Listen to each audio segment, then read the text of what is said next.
Hello, everybody, and welcome back to another episode of The Cup, Interviews, brought to you by Cup of Hemlock Theatre.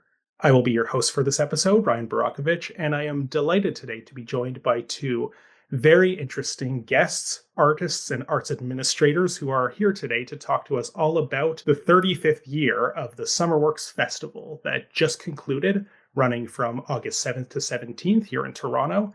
And I am joined today by the artistic director of the festival, Michael Caldwell, and managing director, Morgan Norwich, who are here today to reflect upon the festival that just passed. How are you both doing today?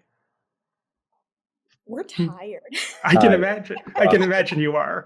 I appreciate you taking the time to talk with me right after finishing this daunting feat. Have you had a little time to rest since it's ended? For me, no. For me, I've been diving right into post-festival things, and we can talk about all kinds of things, but have been driving around and, driving things to storage unit, driving artists to the States because of the Air Canada strike. So there's a lot going on. Oh my God. I can appreciate even more so you taking the time for this now. This really could have probably waited until after you were actually done all of these duties, but yeah. Never really done. Never really done. It's never done. Well, that's terrifying and exciting, I guess, at the same time. Is there ever like a moment where there is like a gap that is bridged between you have finally tied the bow on the last things of 2025 and will wait a bit before you move headfirst into 2026? Yeah, sometime in the fall, there's maybe a moment where things aren't moving quite as quickly. And then sort of again at least for me, sort of again in January. Okay. My fall is really busy because that's a lot of grant reports and grant deadlines. So that we have funding for the next year. And then really by early in the new year, we're into programming for the 2026 festival. Okay, exciting. And we could probably get into some of that too. But before we get too far into any of this, I have a very important question for both of you. What is in your cup today? Who wants to go first? Mine is very simple. It is my standard giant glass of water. Nice. Also, I put some kind of object on top so that my two cats do not drink my water. Very smart. I think it's a lid of like a keep cup kind of coffee mug. So it just sits on top, and that's what's in my cup. If that wasn't on there, how aggressively would your cats be trying to drink from it? Not aggressively. I wouldn't use that word, but I would say, especially one cat, every opportunity they would get and they're around me, they would go for the water. We, in fact, have another glass of water that just sits on our coffee table. That is their glass of water that they both drink from, which is very cute. Okay, very good. And I'm glad you have this foolproof technology that they cannot penetrate. It's very high tech. Yes, wonderful. Morgan, what's in your cup? I have a fancy beverage. Ooh. Fancy beverage is my favorite. This is an elderberry hibiscus iced tea from the cafe downstairs in our office building here at 401 Richmond, where I spend an amount of money I don't know and don't care to. Hopefully it's less than whatever SummerWorks is paying you. Hopefully. So you're breaking even on the beverage consumption, at least. Before we get too deep into SummerWorks itself, I'd love to just hear a little bit about you two. And specifically, how did you come to maybe these positions with the festival, but also just your perhaps origin stories as artists and arts administrators. The floor is yours, as I always say, to describe yourself and your position within this world and this industry as you see fit. You Me? Yeah, you might as well. My background is primarily in theater as a creator and producer and a little bit performer as well. I've been involved with theater festivals in particular across North America for a while. Did quite a bit of touring on the Fringe circuit as an artist and have worked in producer and administrative roles with Rhubarb and the Toronto Fringe, and on and off little gigs here and there with SummerWorks over the years as well. I've been a SummerWorks artist also, and I think we determined after I started working here that I have, it's a fun fact, but I've done a festival. I've been involved in SummerWorks in some way under all of the artistic directors going back to Franco Boni. I've had that sort of view of how it's evolved. Deep roots. Yeah. Which has been really, when it comes to the 35th festival, we can talk more about that later, but really just sort of a lovely experience of nostalgia. I came into this role after having sworn off non-for-profit theater roles during the pandemic and saying I was never doing this again. And then this position coming up, some friends were like, this is maybe for you. And it turned out it was. So that's how I made my way here. We can talk about this after too, but Michael and I had never met before we started this job together. But do you want to share, Michael, a little bit about your origin story, as it were? Yeah, absolutely. So I'll go way back and say I was born and raised in the States, the United States, in Pittsburgh, Pennsylvania, and now I'm a dual citizen. And I went to university in the States at Syracuse University and have a bachelor's in art history and film. And I only sort of bring that forward, and you'll see why in a second, because when after Syracuse University, I went to the University of Toronto. That's when I moved to Canada for a master's degree in museum studies, thinking that curatorial practice would be a great way of bridging the sort of art history and film together into something that could make sense for a career. I went to University of Toronto for one semester and did not have a good time, let's say. Not a fan for a number of reasons. But at that point, I Googled Toronto Dance School, and the School of Toronto Dance Theatre was the first thing to pop up. They had evening classes, which I enrolled in, and then they also had a professional training program that 4 months later I found myself in. 3 years later, I graduated from that program and had been working basically as a professional dance artist, as a performer, choreographer, teacher for about 20 years. Concurrently to that practice as a dance artist, I was also sort of diving into administrative roles and curatorial positions. So that sort of, that spark that happened from the time when I was really focused on film and art history and curation is now kind of coming back in the frame of what I focused on with festivals. So I was part of the founding team of Fall for Dance North Festival in 2015, I think was the first festival, 2016, and was there as executive producer for years. I was also contributing to sort of programming and curating with other organizations in the city as well. And then moved through an organization called Generator. Okay, I'm familiar, yeah.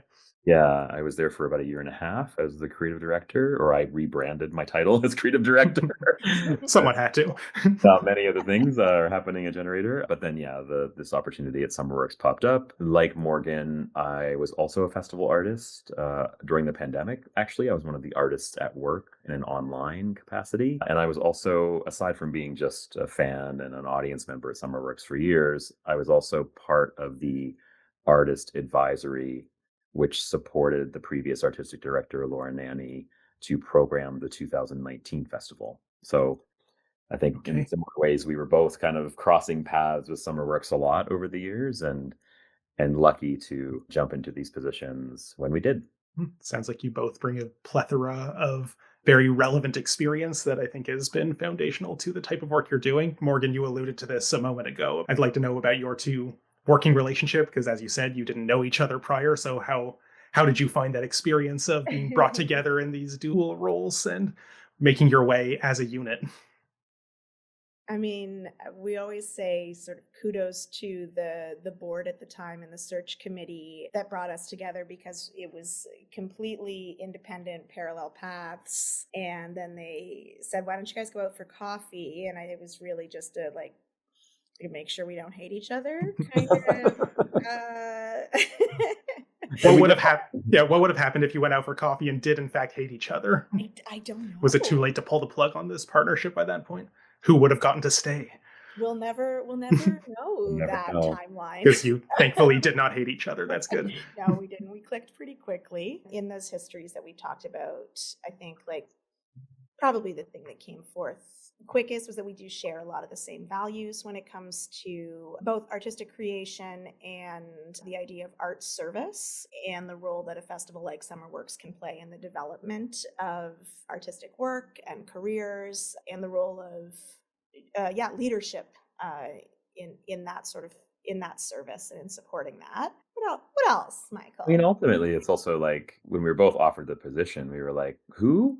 And then, yeah, we went for coffee, and I think us, in we started to recognize that we had a lot of common folks that we know in the community, and like people that we worked with, probably spaces that we've shared but didn't know each other, but were there at the same time. So it was just this like also recognition that as big as sometimes the community feels, and as arts and theater and dance and all these things feel, it's actually a really small community. And there's really great ways that we were able to kind of forge paths and kind of track back our time together, So it wasn't just us starting at that moment. It was us realizing that, oh, our relationship started a long time ago. It wasn't known to us, which is kind of fun to think about. That's really nice. Yeah. So for listeners who might not be familiar with what exactly you do, and by that I mean like maybe some people, mom? Yeah, maybe your mom. Well, and particularly the fact that you both have these immensely important leadership positions, but maybe not everyone knows what a managing director does differently than an artistic director. How would you two describe the division of labor between you? Whew, that's a good question. Do you divide the labor evenly, or is it just a big muddy mess of I got this? I don't think even's the right word. I think our work is very different, and it's hard to quantify what amounts of work we each do. Like, and I'm not asking you to do a measuring contest of who does more. For sure. We do that all the time. We do it all the time. That's right. Like, who's working more? No, no, we don't do that. No, but we just like we find ourselves in these lanes on the way, I would say, and it's a dotted line, so we're able to support and help cross paths and travel in each other's lane when we need to. But we do have some very distinct activities that each of us do. And, for my part, like programming the festival is huge. So that includes a really robust call for submissions every year. That includes partnership conversations. It also includes artist communications, both before, during, and after the festival. And with that comes the producing team, the production management team, although we both do production management, and marketing and communications falls under my purview as artistic director. And Morgan, explain to your mom exactly what you do. She's very proud of me. And she's going to watch this, I'm sure. So let's I hope so. We'll send it to her. Hi, Morgan's mom. All right, we'll send it to Susan, who's very proud of me. Hi, Susan. But could not necessarily tell you what I do all day. Yeah, like Michael was saying, a lot of our worlds sort of intersect. I take on a lot of the nonprofit basics of operating a theater organization in Canada. Governance and compliance and tracking funding and grants falls to me. And then during the festival, I work pretty closely with both producers and production management, but also with the patron services and accessibility teams to focus on that. Yeah, the more audience-facing aspects of running the festival itself.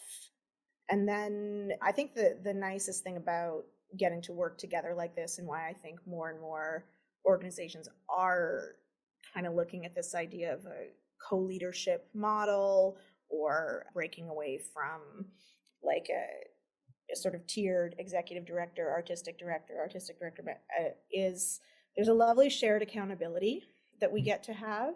I think in Toronto performing arts history, there's a lot of founder syndrome and a lot of an organization being synonymous with one individual. And I don't think Michael and I are either of us are particularly interested in that, but also, I'm Morgan and Michael's Michael, and together we're SummerWorks. Mm-hmm. Yeah, so that's just sparking some thoughts in my head, this idea of the founder syndrome and how it relates to Toronto theater. Because we could do a whole episode on that. I'm sure we could, and maybe perhaps we could bring you back on for another episode about that in the future. But I think it's also interesting as you kind of bring that up, because I guess we are currently in a moment of some succession, maybe not crises is the right word, but succession intervals with a lot of our companies, and not even just here in Toronto, but also Stratford is currently, perhaps by the time we release this episode, they will have announced who their next artistic director is, but as of yet, it is a question mark. It feels a bit like watching Game of Thrones sometimes, trying to follow there's a whole article in the Toronto Star about how Chris Abraham is no longer being considered for the role at the Stratford Festival. Like, this is news, I guess, and I wonder what's happening behind the scenes here. And then the person who seemed like they would be most likely to succeed Chris at Crows if he got that job is suddenly the artistic director at Soulpepper, and it's wild stuff. Great time to be alive. But yeah, but also on the subject of that founder syndrome. Correct me if I'm wrong, but I can't think of a single major Toronto theater that is still run by its founders. Is that an interesting observation, or is there nothing there? I can. Okay. So I think we should. Okay. All right. Fair enough. Moving on. SummerWorks is why you're here today. Wonderful. SummerWorks 2025, the 35th year. You just wrapped it up at time of recording a few days ago, and as you mentioned at the beginning, your duties are not yet finished for it. This is exciting. It did run from August 7th to 17th. First question about that, how would you say it went? I mean, it's a bit of a blur, but like, it feels pretty successful. Great. Looking back from the other side. Yeah, Michael, do you want to? Yeah, I think ultimately it went very well overall. I think, there's always a pressure when you have a milestone year like this to live up to, basically you're living up to what you imagine you need to live up to. Like, there's no template for that, like there's no metrics that we had to achieve specifically for the 35th anniversary year that were different than any other year. It's like when you have a 40th birthday or a 50th birthday, you put so much weight into those years. And we definitely put the weight of that on our planning and on our shoulders to a certain extent. But by all kind of measures, it went very well in terms of just, and I measure always from that artistic point of view, which is, first of all, who's showing up, and are they showing up in numbers? And they did. Are conversations being sparked by the work, whether that's in media or with audience members that are speaking to each other? Are artists speaking to each other? Is the overall mood and feeling from that kind of artist and audience standpoint positive? And it was. So from those kind of metrics, like a really big success in many ways. We're still moving through our post-mortem process. So have a moment to chat more specifically about all the details, artist, audience, industry folks, and a whole bunch of things. So more to come, but for now it feels great. And the last thing I'll say is that we did sort of, I didn't even know we were doing this, Morgan, but we sort of rebranded. Really? To what extent? I mean, well, we sort of had to because of a meta hack back at the end of 2024 that sort of invalidated all of our existing handles. Oh, okay. I did notice that, like, on Instagram, what is it now? SummerWorks Fun or SummerWorks Fun? Yeah. Why fun? Like, so I have for years signed all of my emails, fun, Michael, like just fun, period. And it's been a thing that I've done. Fun, like the adjective, to clarify. FUN, period. Yeah. Okay. But it's not like an acronym for something, or it's just fun. No. Okay. No, it's just fun. And I don't know why I started that, but it became a thing. And then when it came time, when our Instagram and Facebook was hacked to change to a new thing, we decided to go for fun, because I think also Morgan and I really wanted to inject this idea of fun into the festival, the sort of lightness of summer, this, like when suddenly the weather, we're in this kind of snowy period for a long time, and then suddenly the patios start opening and the weather's nice, the mood of this whole city just lifts. And I think we wanted to tap into that energy with the festival now and moving forward. See, this is interesting to hear about, because maybe this is, I will get more into it a bit, but like, fun, as much as I love and enjoy going to SummerWorks, I don't know if fun is the first adjective that always comes to mind with the types of work that you typically platform. Fringe is usually the one that everyone's like, oh yeah, funny, sketch, comedy, whatever, zany. SummerWorks is often very, in its programming, and feel free to contest this if you disagree as the programmers, but it's often very like moody and contemplative, and often has a much harder political edge that I did notice that the Instagram handle has fun in it now, which I didn't believe it was just like SummerWorks TO previously. So how do you square that the vibe of SummerWorks itself isn't always the most immediately fun one, and is that something that you're maybe looking to change with this technologically induced rebranding? Yeah, I mean, it's ultimately though that just a reminder that fun and joy and pleasure can be inside of things that are serious and heavy. Mm-hmm. Now, it's not always appropriate, mind you. I totally Sure. understand that. Not all of life's moments have to have that injected so squarely inside, but it's just a reminder that when times are tough, when things are hard, that not to lose sight of those kind of ideas Mm-hmm. and in all of it. And so I think that's more the tone is that, yeah, we're going to present very culturally engaged, politically activated, socially responsible, community engaged work, but it's just a reminder that's why we do what we do, is just so that we're having fun, we're in play, we're in joy, and we're seeking pleasure. And I think that's an important thing to just keep remembering. Mm-hmm. I think Well, coming out of the pandemic years as well, and Michael and I talk a lot about the idea of gathering and gathering in physical space. Those were heavy years in their own way. And I think just moving from a place of isolation to a place of connecting with one another, whether we end up having a good time or not, there's a little something about the way Michael signs his emails, or the ways that fun can be manipulated by a ... at the end, or an exclamation point, or an all caps, or a question mark. or a Fun. question mark. To me, there's a little bit of like, this is the gamble that this is the challenge, or this is the contract of this festival environment. Mm-hmm. Yeah. Okay.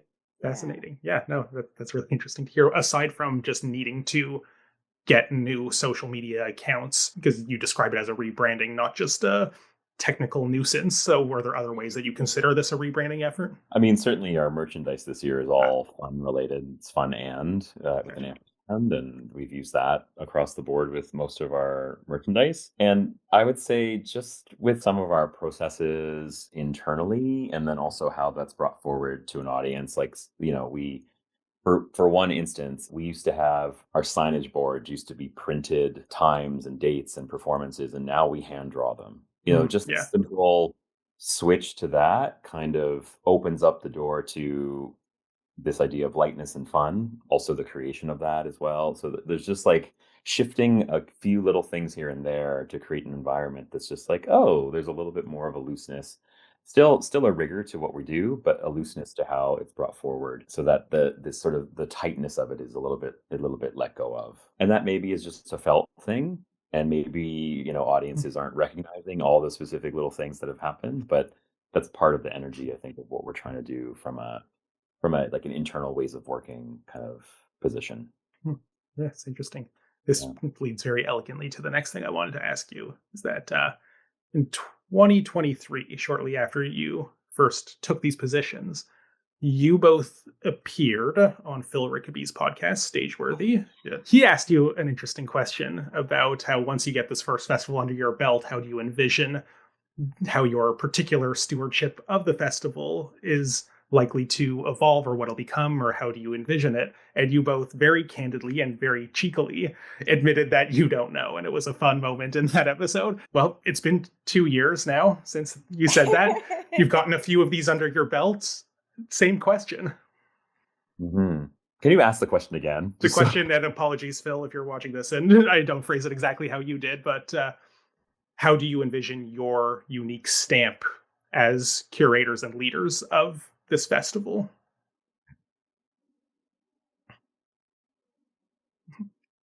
You want If you want, I can go. I can go. I mean, I think like from a managing direction perspective, we just got through a strategic planning process with our board, and a really wonderful facilitator called Seema Jethalal from Extra Cardamom is the name of her firm.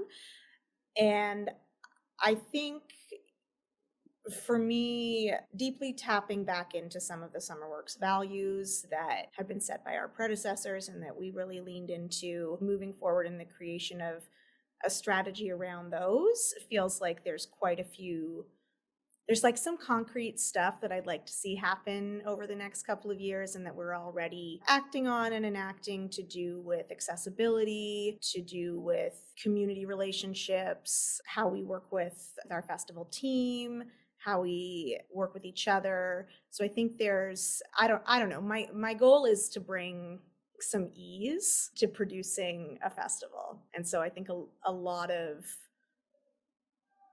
my focus is in service to that. Mm-hmm. Michael? Yeah, I mean, the answer still, I don't know, is relevant. I don't think that's ever going to go away because, as probably everyone you've spoken with on this podcast, the volatility of the sector we're in and the world we're in at the moment, pretty much leads to the I don't know answer for many of us. Right. However, I can share that I am, a little bit. yeah, for sure. And I artistically, I think with the festival itself, there's been some initiatives that we've started that have started to address what I think are kind of sectoral problems or issues or gaps. So some of those things, and I'll just name them, are sort of our international focus. And that was an observation of, we had years of a pandemic when travel, outside of our homes at all, but definitely internationally was not possible. So really trying to find a way to instill some international artistic work inside of the context of the SummerWorks Summer Festival. Now, SummerWorks used to have something called Progress TO Festival that ran for 5 years that did have a bit of an international focus, which was great. That festival's not coming back for a number of reasons, but so SummerWorks is really, that August time period is really a time when we can invest in international development and exchange. And I would say I see the festival moving forward as having this sort of balance between local, national, and international. And when I say balance, it's not, like this, it's going to always shift, but that there's always an attention to those kind of three very distinct geographies: local, national, international. We also started an associate artist program. And I think so far, and this is year one of the first 3 artists, they're moving into year 2. It's basically just bringing some artists into a relationship with the festival over 2 festival cycles. So we'll know more when that ends next year in 2026. But so far, it's been working really well. And to me, it sort of addresses this notion of, what is ongoing and longer term support for artists to develop their work, especially from a festival point of view, and how to bring that forward in a public facing way to an audience is, I think, something that we're considering. And then, we've had, this was started before our time, but our accessibility and community wellness program, which is so generously funded by RB Marla Dan Foundation, is just, post-pandemic, it's our attention to mental health and physical well-being for artists and audiences. So we have a whole bunch of programming that's in relation to that idea. Most of it is free, and it ties back into what Morgan has brought forward about just engaging with different diverse communities of practice more keenly and with more intention, not only to bring forward artistic ideas and presentations and projects from the community, but also how do we activate the community in conversation, in dialogue, to see work, to engage with work in different ways. So I think, and I guess if I had to just summarize all that, sorry to, I appreciate the nuance of what you laid out, but please, if you have a summary, go for it. But just to summarize all that, it's like when I started way back in, spring of 2023, it was about being involved in conversations, assessing what are the gaps, and then how do we address those gaps as best as we can through programming, through our initiatives, through our organizational activities. And then more gaps will emerge, and then we'll just keep trying to find ways to, how can SummerWorks be of service to a community of artists and by extension audiences for years to come. And I think that's the summary in mind. Great. Wonderful. Well, this year's theme was Back to the Future, Forward to the Past. Before I ask you what that means to you, I have a silly question. How did you react when you found out that Mirvish was producing Back to the Future concurrently with your festival? That probably confused some people about which Back to the Future they're going to at this particular juncture. I hope it did. I hope folks who were coming out to see Phalanx Revival accidentally. When's the doc gonna show up? No, I think I took a picture of one of those ads on the subway and put it in our Slack and said the first one of you to Photoshop mine and Michael's faces onto Marty and Doc Brown gets a prize. Did somebody do that? No, I think they did a bunch of other embarrassing Photoshops, though. They're really great at that. That's good. But other than that, I don't know. Yeah, I don't think there was much confusion because, even though we put forward that theme wasn't so front and center on brand and marketing and, printed anywhere. So I don't think it was too confusing. It was just like a nice little serendipitous thing that every once in a while we would reference, but I don't think it caused too much confusion. The space-time continuum converged on this perfect moment. All right. So, silly question out of the way. What does this theme mean to you, and how did you decide that this is what this year's 35th festival would be about? So it really comes from our festival elder, Dr. Duke Redberg. And so Morgan and I, when we started in March 2023, we were introduced by Laura Nanny, the previous artistic director, to Elder Duke. They had a previous relationship, and we sort of, for lack of a better term, sort of inherited that relationship.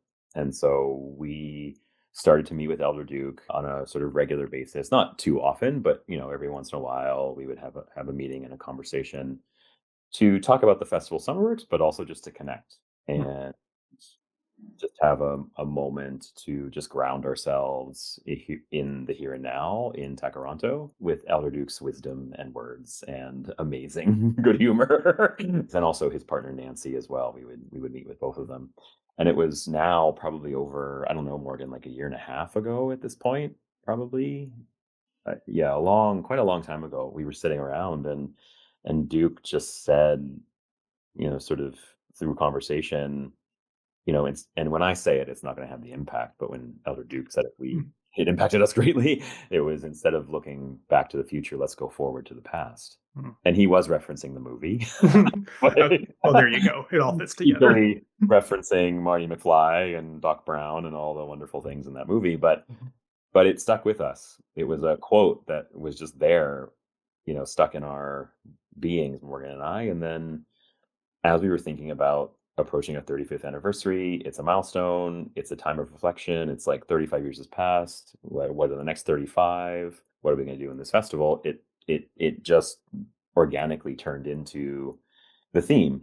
And then when you're looking at the works in the festival, some serendipitously were very much about Back to the Future, Forward to the Past. Like the idea, the Sankofa trilogy, the idea of Sankofa is exactly that. There's many other works as well that are relational to that, and then others have more nuanced approaches to that. And then as we were filling in and programming the festival, that became kind of a criteria or a thought around how we can fill out the overall programming. But yeah, that's sort of where it came from. Morgan, I don't know if you have any other to add that. I think that's no the thing. Like we both, for 2025 and the 2024 theme of survival mode that kind of emerged. Something that's just again been serendipitous is we don't have to plan a theme that much or that actively. Stuff just emerges from the work and our surroundings and what people are thinking about and tapping into. With this phrase from Elder Duke in the back of our minds and this idea of marking a milestone, we just kind of named what was going on. And that's sort of how we ended up with survival mode in 2024. And I think, well, it's just neat that if you just kind of listen, a theme will emerge and work that speaks to, like, sort of talk to each other on that theme comes together. This feels like a good way to get into the curation process. Walk me through how you determine which pieces will be in the festival. Whew, okay, here we go. All right. So buckle up. So we have being silly. We have a call for submissions every year, and it goes out sometime in the fall with a fall deadline or an early, deadline the next year. It's an really open process. There's no fee to apply. There's hardly any criteria or thematic content that we ask for. It's basically anyone and everyone, please send your materials our way. It is partially to curate a festival, but it's also to build relationships with people. And it's just to see what's happening. And without that, it is impossible for Morgan and I or anyone in any of these positions to know what's happening on the ground in all the communities of practice across the country and in fact the world. Mhm. But through this process, we get glimpses of what's happening in Regina, what's happening in Saskatoon, what's happening in Halifax, what's happening out in Victoria. There's In South Korea, in South Korea, Taiwan. Taiwan, Yeah. and all the other countries that Mhm. sent. We had 17 different countries that submitted work this year, and so it was great to have some of those conversations. This year, we received 275 applications. The year Wow. before, 355. Jeez. It'll probably always be around 300 each year, which is a lot. From there, we end up shortlisting anywhere from 40 to 80. And we do that with artist advisors. This year it was Dasha Plett, Ashley Colors Perez, and Lisa C. Ravensbergen were the three artist advisors that helped with that process. And they just basically are offering different perspectives from their experience and knowledge on the work that they see coming through the call for submissions. That short list of 40 to 80, this year it was, I think, 50 to 55. We have an hour-long conversation with all of those artists Hmm. to just talk about the work, talk about the questions that come through the submission, and then from there, we program the festival. Just so you know, he's saying we right Mhm. now, which is very generous. Michael is having those 1 hour, those uh, those 1 hour meetings with 50 different artists, and then he's not at this point in the journey yet, but anybody that doesn't get programmed is invited to have a follow-up half hour meeting with Michael. He's doing hundreds of hours of meetings with artists every year that I don't go to. No. You're busy Uh, elsewhere. Yeah, but so it's for really, it's quite something. let's say 275, 55 shortlisted. Yeah, we offered the other 220. Let's have a meeting. Let's have a half-hour meeting just to connect, get to know each other, learn a little bit more about your work. And those have been some of the best meetings I've had with artists. I've had the most beautiful conversations with people that, I've I've applied to so many things in the past. All of us, I think, you often get the nicely worded no template letter. And then that's it. You don't hear back. To be clear, not that they don't want to Of necessarily course. explain, but most people Of just course. don't have the time that you are Absolutely. now saying you are Absolutely. willing to give. Absolutely. Yeah. Mhm. Yeah. And that's fine. Like I'm Mhm. not disparaging that Yes, at of all. course. I wasn't suggesting you were, but I do think it is remarkable that you do take the time to do the thing that most people just simply can't. Yeah, and I think if we're going to walk the walk of being in relation with community and communities, then to me, it's a really important step. And to be honest, some of the programming comes from some of those meetings. Some of like not full on productions, but someone's maybe doing a really interesting piece of research, and it would be really great to bring that research forward to an audience in a conversation. And we're more than happy to support that. So there's different ways that things manifest, and it's not just because you get a no or a yes or a maybe that is the final answer. Mhm. um, there's a continuum, and what I hope is going back to this kind of long-term thing, a long-term investment in relationship and developing that. Now, it's impossible to hold space for hundreds of people in an ongoing way, and so I make that very clear, but let's at least have a conversation so that, Ryan, if you and I like had never met and then we end up at a reception after a show, Mhm. we've shared 30 minutes of time. And so I can say, "Hey, Ryan, how are you?" And you can, "Hey, Yeah. Michael, how are you?" We can have that human moment as Mhm. opposed to just kind of awkwardly skating around each other. Introduce myself. I don't know. So, it just makes the environment that we're all in a kinder, more generous, and just more real kind of relationship, uh, Mhm. and a community. So, And at what point, because you sort of mentioned the interesting way you came to your theme, at what point in this process does the theme crystallize? Is it something that you sort of think of as a template for deciding what gets in and what not? Or once you start noticing recurring motifs between the shows, then you're like, this, I think, is the theme? In the last 2 years, it's manifested differently each time. Okay. So, Good to be flexible. yeah, and I would say the theme is in the mind, Mhm. but does not become part of the criteria when the call goes out, even when things come in. I would say, with 355, 270, like 300 applications, we could have easily programmed 3, if not 4, completely separate festivals on different themes because the work is great. There's hundreds of really great works out there coming from really amazing artists. So it's not a question of the quality of the work. It becomes more of a question of like, okay, what works are coming in and what are the kinds of festivals we can create. And the survival mode in 24 and the Back to the Future Forward to the Past in 25, that was the one we landed on, Mhm. and what I love about what Morgan said, it was about listening. It was about opening the ears and opening the mind and just sitting inside of that experience and that intuition of letting the theme come, as opposed to this is the theme, it has to fit, which doesn't feel generative or useful right now in the world.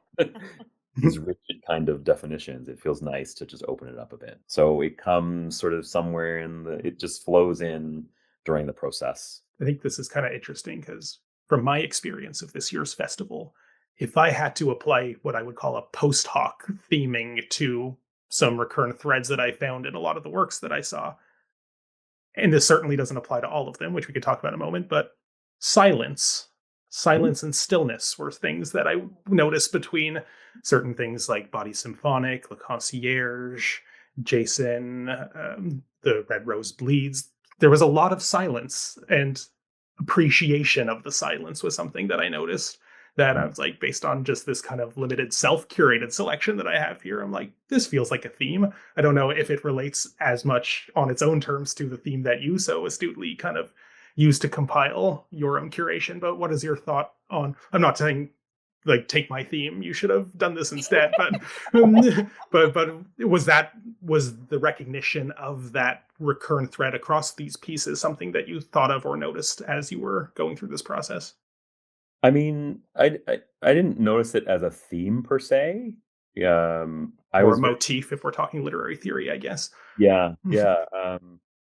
I I was very aware that a lot of the works had those moments of stillness, silence, and I would say pause, Yes. because a lot of the work's very reflective, self-reflexive, but also reflecting back to us, their interpretation of culture, society, or identity in different ways. So there's a reflection kind of tone. So for me, that was the word I was hanging on to, but exactly Mhm. what you described fits with it. Like that is all in the same pot, stewing around for sure.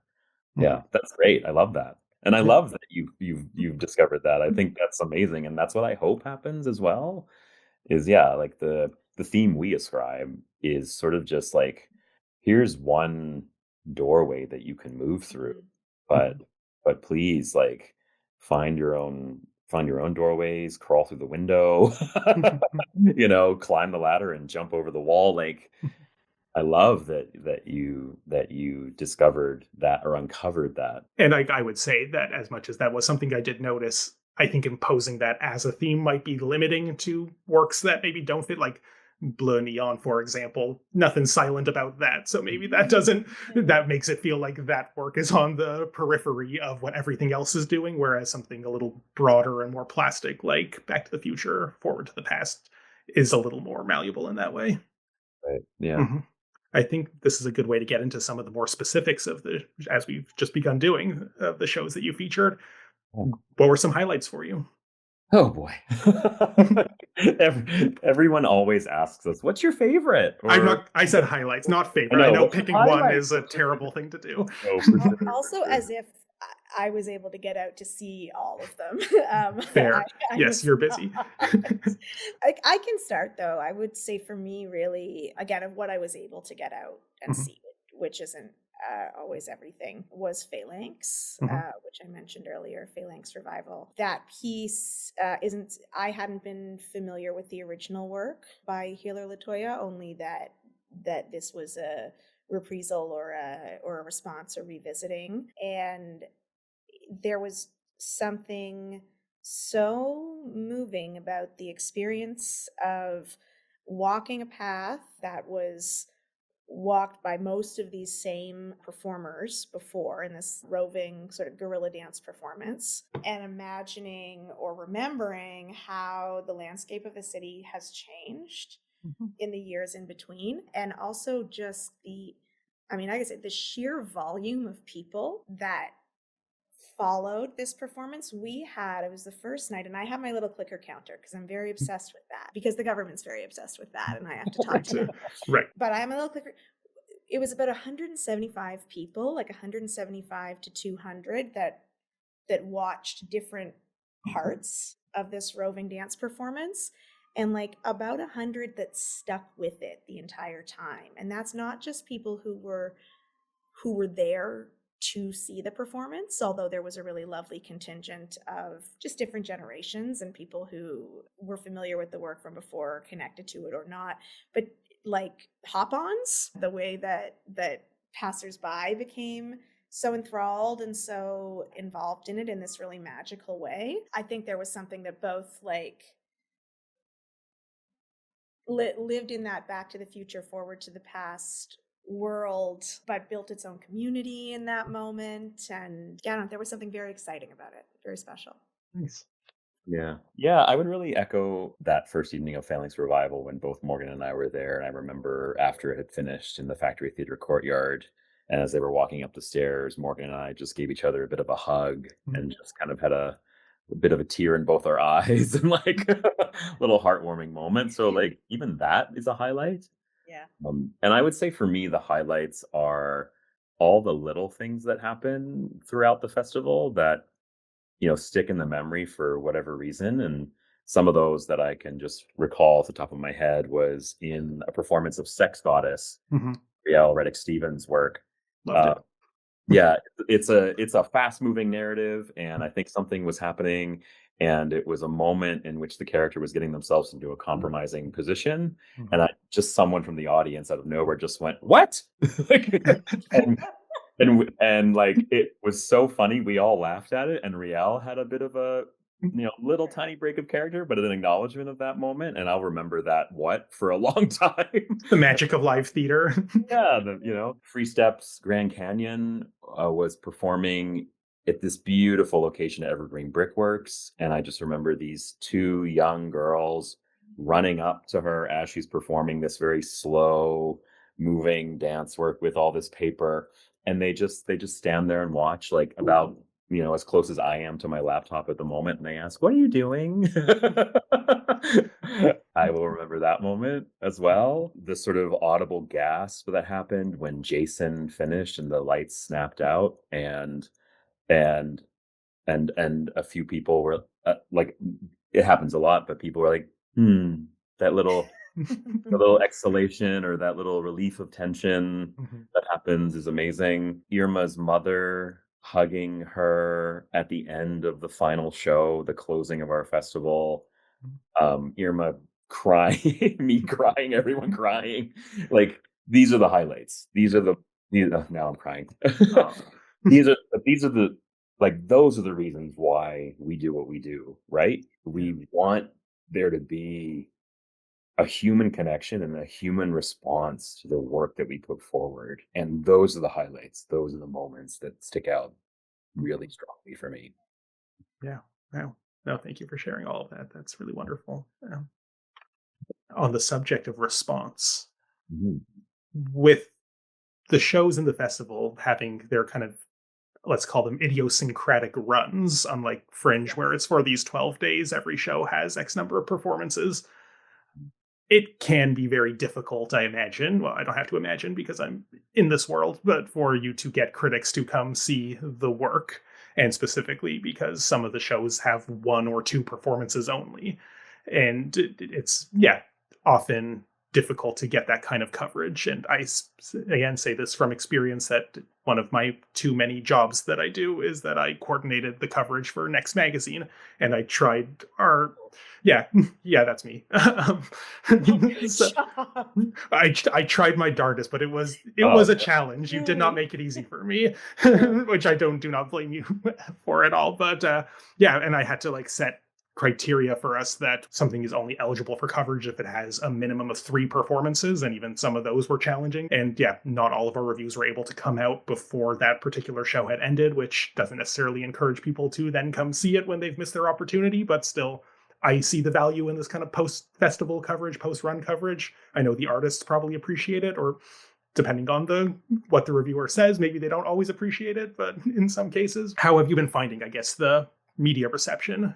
And because you just talked a bit about the personal reception from general audiences, but what does the press reception look like to you? This year in particular, we got a lot, a large volume for SummerWorks, at least in the time that Michael and I have been here, of media attention, but also from really varied outlets as well. Both Silo Pongo and Je ne vais pas inonder la mer, which were double bill-ish of pieces brought forward by DanceWorks, got a lot of attention from Latin and Spanish speaking publications and outlets, which was really great. And just to see a bit of a broader reach in terms of the very large Venn diagram of people who go to summer theater festivals in Toronto. I think that was great. And I think to the point of, it is tricky when you can't necessarily rely on reviews to get butts in seats. And I think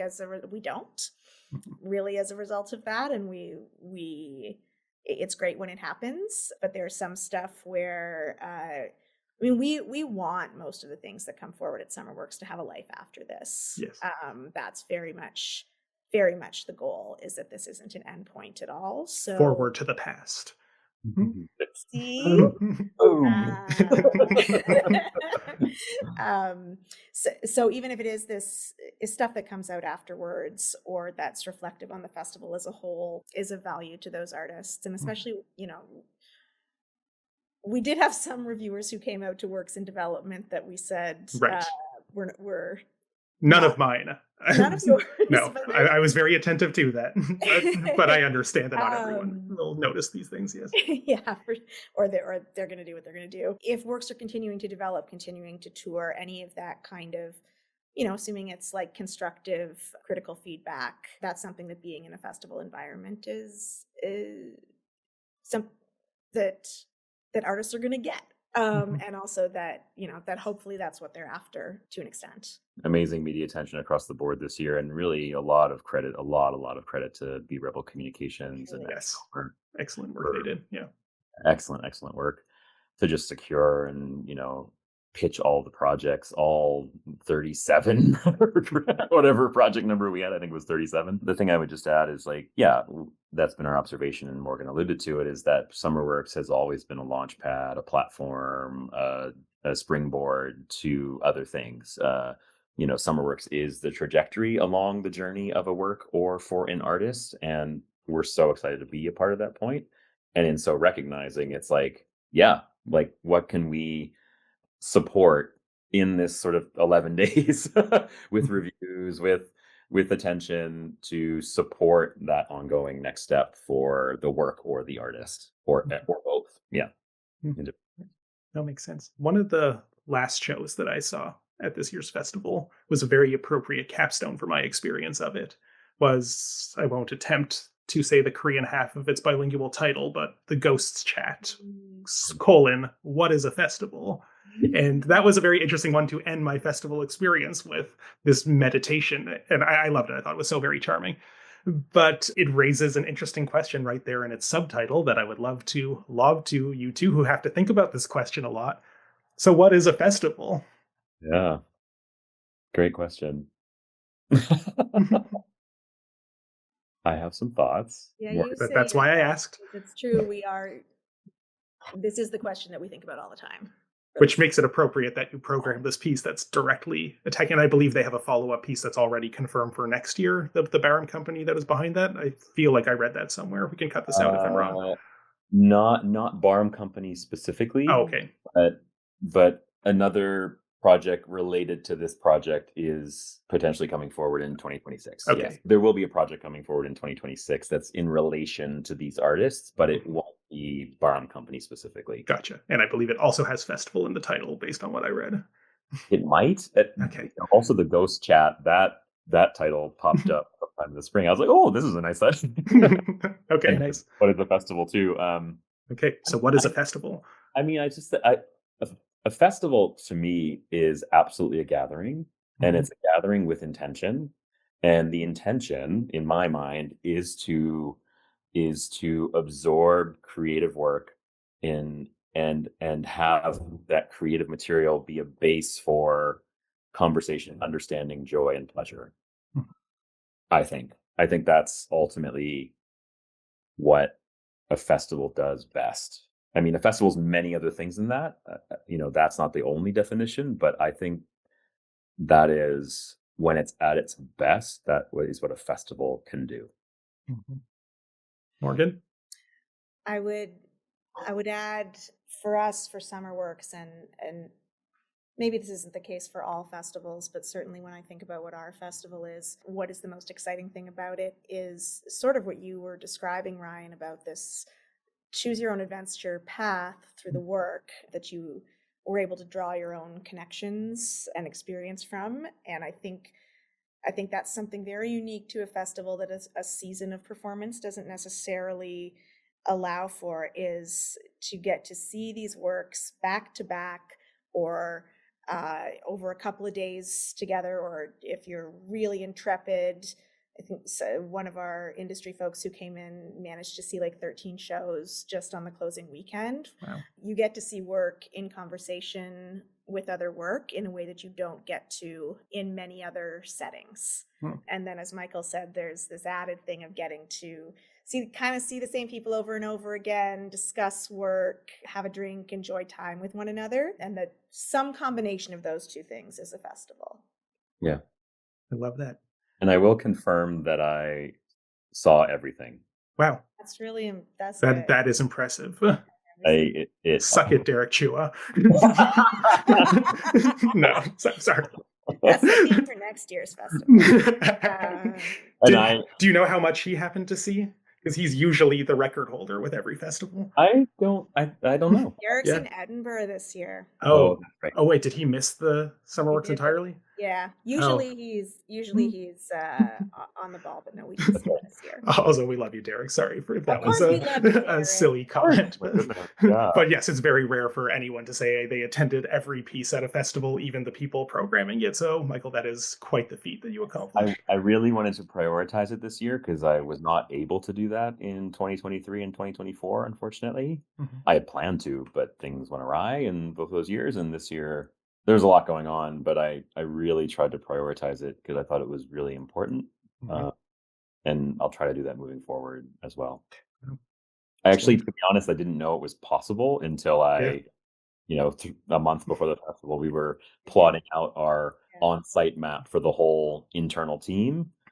And I plotted out my map and I was like, oh my God, I can see everything. It just happened like that. It wasn't like a concerted effort, because when I make a theater festival schedule for myself, I have like papers upon papers, red twine between it is a challenge for me to coordinate my viewing of any festival, let alone trying to see everything, which I don't have any kind of aspirations of doing because I just know that's too much most of the time. Yeah, just the way the festival is put together in our context, and also just the availability of artists and the availability of venues and who matches what venue when.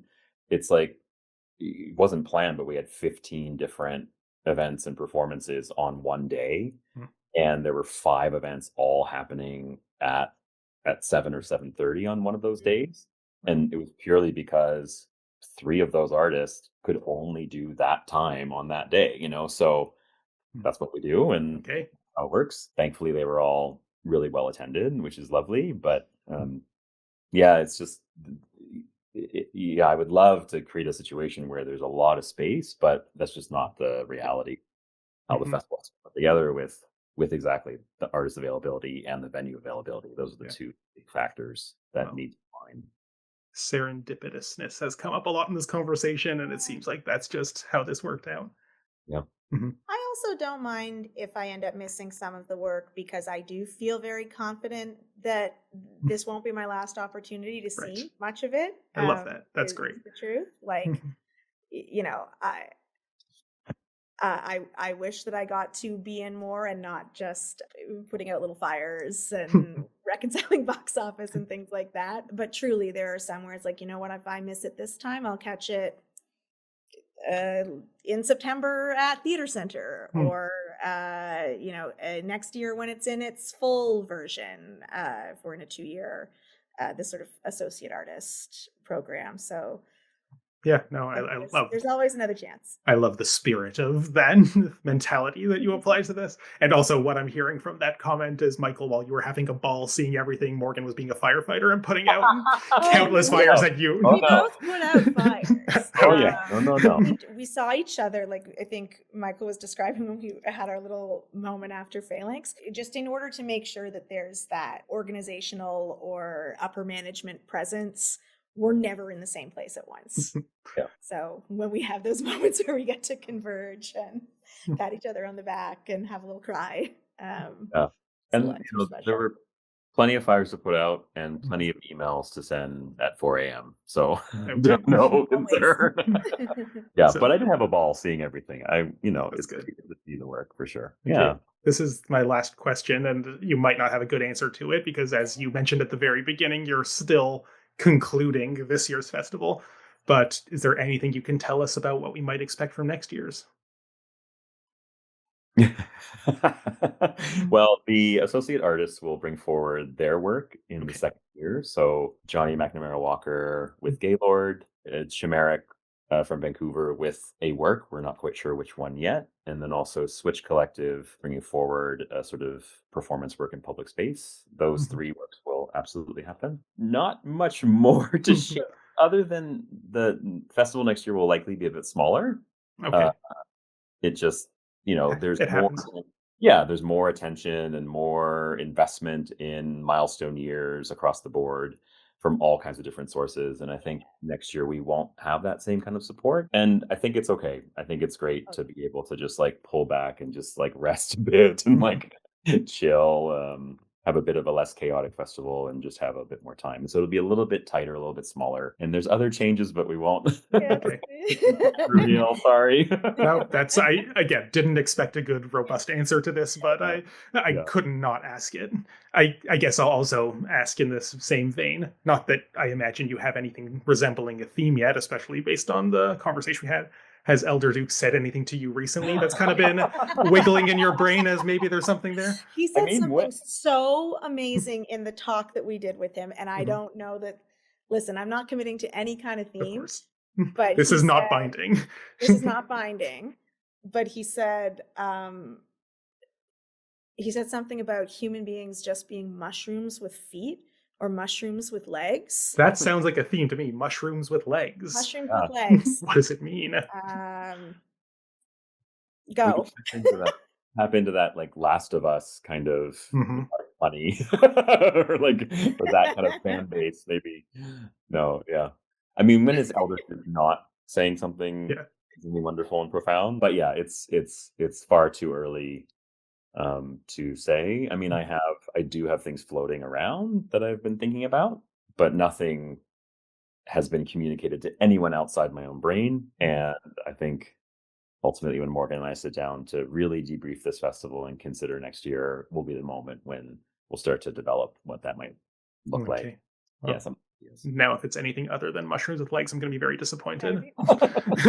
Do it for me. You said do it for me. This is my mouse pad.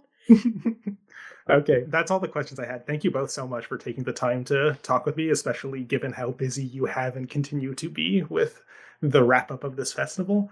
For people who want to know more about SummerWorks, who maybe didn't get a chance to see it this year but are now so jazzed based on everything you said, where can they find more information? Where can they perhaps follow the festival on social media with their new handles? Yeah, for sure. I mean, we're at SummerWorksFun on pretty much all the major social media channels and hashtag SummerWorksFun, our website, summerworks.ca, and also our e-news. Yeah. Which, e-news is not a thing anymore. Like, people are just like, but there's a lot of really great information that we send kind of only in our e-news. So It's we for the encourage, fans. yeah, we encourage some engagement there, and also just have a lot of respect for our subscribers. So those are the main ways they can connect, I would say. Perfect. Also, maybe you don't have a date for this yet, but when do applications open up for next year's festival if anyone's interested in applying? Very, very Soon. soon. If you And say a hey, date out loud now, though, you'll have to do it. yeah, Okay, which I'm I won't make you.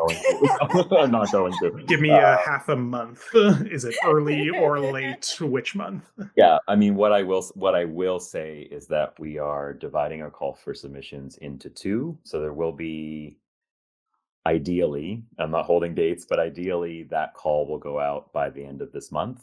Oh, wow. With a late September deadline, and then there'll be another call for submissions that goes out sometime in October, November with a December deadline. And the idea is around separating out works that are, quote unquote, finished or completed, or works that arrive at the festival in a very full version of their own form and content, versus works that are in development at various stages. As you can imagine, receiving 300 applications from the very start of an idea that's nascent and barely on its feet, to something that's been presented multiple times before and is now coming and touring through Toronto. Like that's hard to see. So we're trying to separate that out a bit, and also spread out the labor, because it's a lot of work all at once. So we're trying to move that out into a few more months than just a 3-month period. Okay. Well, that's exciting. So if anyone's wanting to apply, they know what to look out for now. Thanks for mapping all that out. And before we sign off, if you would like and don't feel like you have to, would you care to share your own social media handles or websites or ways that people could get in touch or follow your work outside of SummerWorks? Sure. I'm at Mahke, so MAHKE on pretty much everything. And I do have some interesting work coming in 26 and 27. So yeah, follow. It's great. When do you find the time? All of those meetings you have to have. Doesn't sleep. I guess not. Don't sleep much, but that's okay. There are fires to put out at 4 a.m. How could you? There you go. And Morgan, care to share yours? My socials are private, but the other thing that I do outside of here from time to time is I still MC for Boylesque TO, Toronto's oldest, mostly male burlesque troupe. So if you go to, I think it's boylesqueto.com or boylesqueto.ca. I can't tell you off the top of my head. Whichever one it is will be in the description of this episode. Whichever one it is will be in the description, and any upcoming work that I'll be performing in usually shows up there. Exciting. Great. Well, thank you both so much for taking the time to talk with me all about the SummerWorks. Hopefully you can get some sleep at some point soon. As for us, we are Cup of Hemlock Theatre on YouTube, where you might be watching this, Cup of Hemlock Theatre podcast and all the podcast places where you might be listening to this. We are at COH Theatre on Facebook, Instagram, and Twitter, not calling it the other thing. Like, share, subscribe, do all the things. You've been on the internet before, you know how this works. Once again, Morgan, Michael, thank you so much for this wonderful, nourishing conversation, and I am looking forward to next year's SummerWorks Festival. Mushrooms with legs. Yay. Yay. Take care, everyone.